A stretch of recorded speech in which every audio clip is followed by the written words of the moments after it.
Përshëndetje. Intriga është një fenomen që tërheq dhe frikson njëkohësisht. Ajo mund të jetë si një gjuhë e fshehtë, një lëvizje strategjike në punë, ose një mjet manipulimi në marrëdhënie personale. Kur përballemi me intriga, shpesh ngatrohemi. Është instinkt i lindur apo i mësuar?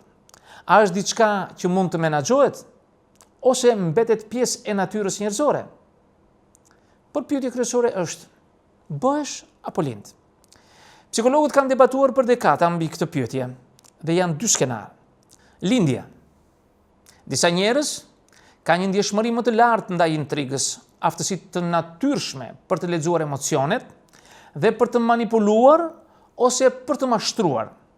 Këto aftësi lidhen me funksionimin e trurit social, veçanërisht rajone si amigdala, që është e përfshirë në emocionet e frikë, dhe korteksi prefrontal, që kontrollon impulsin dhe planifikimin. Studimet e personalitetit tregojnë se niveli i lartë i neuroticizmit, ekstroversioni, është një dozë e moderuar ndërgjegjësimi social. Mund të bëjë një person më të predispozuar për intrigë. Bëhesh. Një pjesë e madhe e intrigës është e mësuar. Një familje ku dominon konkurenca, manipulimi dhe komunikimi indirekt, fëmijët mësojnë të luftojnë për pozicione duke përdorur taktika të fshehta. Po ashtu në mjedise profesionale ose sociale, ku ka shpërblime për manipulim, individët mësojnë strategji intrigante për të fituar avantazh. Në këtë rast, intriga nuk është instinkt, por aftësi e zhvilluar për nevoja konkrete. Pra, përgjigjja nuk është absolute, intriga është produkt i natyrës dhe i mjedisit, një ndërthurje midis asaj të lindurës dhe asaj të mësuarës. Por, kur shfaqen shenjat e para dhe çfarë moshe mund të fillojë dikush të intrigojë? Shenjat e intrigës zakonisht nuk dalin pa pritur. Ato manifestohen gradualisht dhe një nga pyetjet më të zakonshme është: në çfarë moshe mund të fillojë dikush të intrigojë? Fëmijëria e ershme, rreth moshës 5 deri në 10 vjeç. Disa fëmijë fillojnë të provojnë lojrat sociale të fshehta, si përfitimi nga gabimet e të tjerëve ose marrja e vëmendjes përmes manipulimeve të vogla.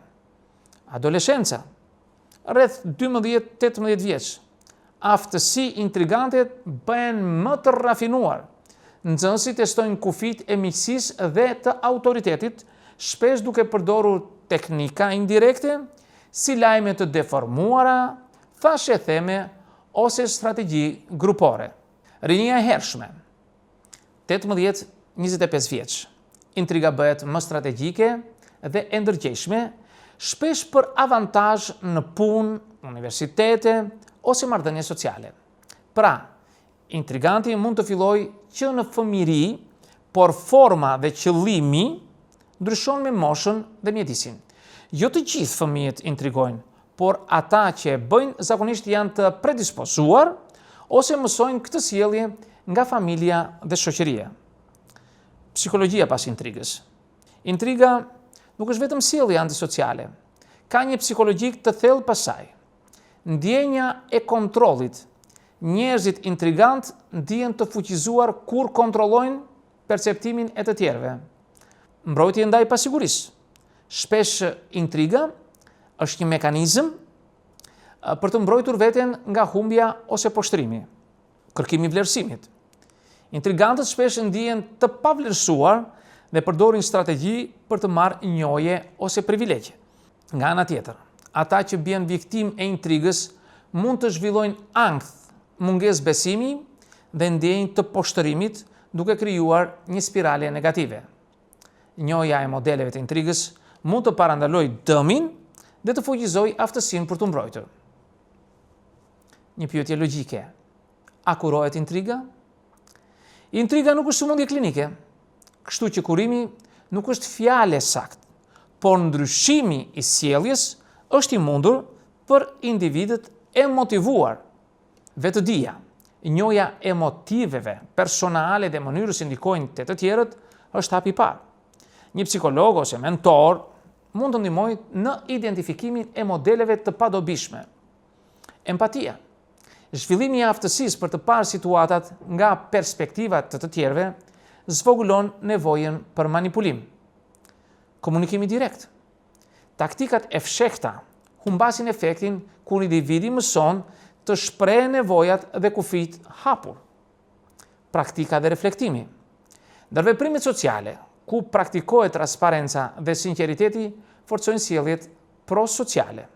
A zhduket intriga? Në përgjithësi, intrigantët nuk zhduken. Ata që kanë lindur me predispozita natyrore, ose ata që kanë kultivuar aftësinë intrigante gjatë viteve, shpesh e mbajnë një pjesë të sjelljes së tyre për gjithë jetën. Por kjo nuk do të thotë se mbeten të paprekur. Mjedisi ndryshon gjithçka. Një intrigues në një vend pune konkurrues mund të përdor strategji të forta. Në një marrëdhënie familjare të shëndetshme, ai mund të ketë nevojë të ndryshojë sjelljen. Maturimi emocional shpesh redukton nevojën për manipulim. Kur individi zhvillon siguri në veten e tij, kontrolli mbi të tjerët bëhet më pak i nevojshëm. Trajtimi psikologjik ose mentorimi social mund të ndihmojë intriguesin të përdor aftësitë e tij në mënyrë konstruktive. Pra intriga nuk zhduket, por mund të transformohet. Ajo bëhet më pak e dëmshme edhe më shumë strategjike. Dhe si përfundim do të thosha se pyetja bëhesh apo lind intrigues nuk ka përgjigje të prerë. Intriga është një kombinim natyre dhe mjedisi. Disa lindin me aftësi të jashtëzakonshme për të lexuar dhe manipuluar të tjerët, mësojnë të intrigojnë nga nevojat dhe sfidat e jetës. Shenjat e parë zakonisht shfaqen në fëmijëri ose në adoleshencë dhe përparojnë në rini dhe në moshë të rritur. Trajtimi nuk është kurim në kuptimin tradicional, por vetëdija, empatia, komunikimi drejt dhe reflektimi i vazhdueshëm mund të reduktojë dëmin dhe të kthejë intrigën në aftësi të dobishme për jetën sociale. Dhe kur nuk zhduket totësisht, intriga mund të menaxhohet dhe të transformohet duke bërë individin më të sigurt, më të ndjeshëm dhe më strategjik në marrëdhënie. E në fund, intriga, njohja e vetes dhe të tjerëve është arma më e fortë në çdo manipulim. Ajo që lind brenda nesh dhe ajo që mësojmë së bashku formojnë mënyrën se si veprojmë dhe ndikojmë në botën rreth nesh. Miq, këtë do të thosha në këtë video, ju falenderoj për vëmendjen. Nëse dëshironi mund të bëni komentet tuaja, por mos harroni asnjëherë të bëni subscribe në kanalin tim për të marrë video tjetër pas here. Dhe në videon tjetër, miru takofshim.